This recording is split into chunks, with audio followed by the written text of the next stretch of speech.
तो इसकी इस तरह की पैकिंग होती है और इसके अंदर इंजेक्शन होता है।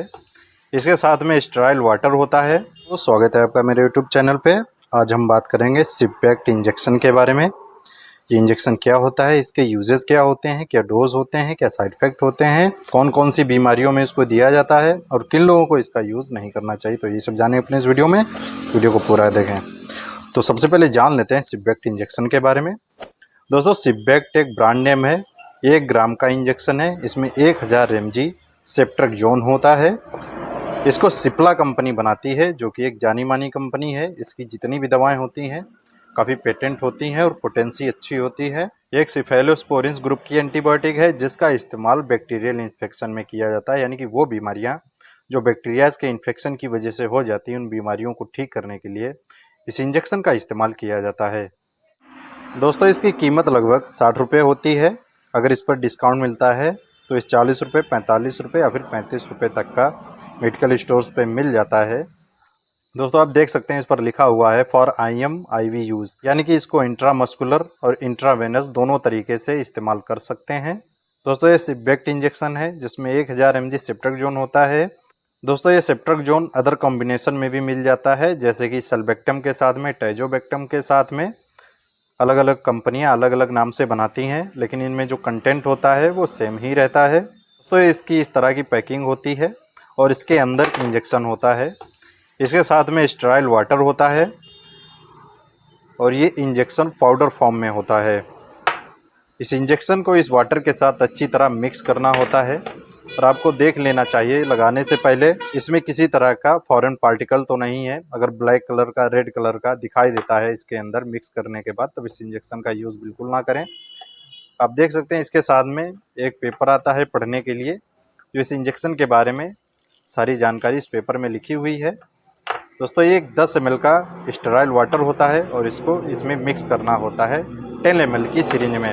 अगर किसी पेशेंट को IV दे रहे हैं तो 10 ml अच्छी तरह से डाइल्यूट कर लें, मिक्स कर लें इस वाटर के साथ में, तब IV देना चाहिए। अगर IM दे रहे हैं तो IM 10 ml में नहीं दिया जाता है, 3 ml या फिर 5 ml में दिया जाता है। इससे ज़्यादा ना दें। अगर देंगे तो पेशेंट को काफ़ी पेन होगा, दर्द होगा। इसको ज़्यादातर IV ही यूज़ किया जाता है। तो अब जान लेते हैं इसके यूजेस के बारे में, कौन कौन सी बीमारियों में इसका इस्तेमाल किया जाता है। जैसा कि मैंने बताया, ये एक एंटीबायोटिक है जिसका इस्तेमाल बैक्टीरियल इन्फेक्शन में किया जाता है। बैक्टीरिया की वजह से इन्फेक्शन हो जाते हैं, जैसे कि UTI यानी कि यूरिनरी ट्रैक्ट इन्फेक्शन हो जाता है, तो इस कंडीशन में भी इस इंजेक्शन का इस्तेमाल किया जाता है। अगर किसी को टाइफाइड फीवर हो गया है, ये भी इन्फेक्शन की वजह से हो जाता है। एक बैक्टीरिया होता है जिसे साल्मोनेला टाइफी कहते हैं। टाइफाइड फीवर को ये अच्छी तरह से ठीक करता है। इसको लगातार 1 हफ्ते तक सुबह शाम दिया जाना चाहिए, जिससे कि टाइफाइड फीवर ठीक हो जाता है।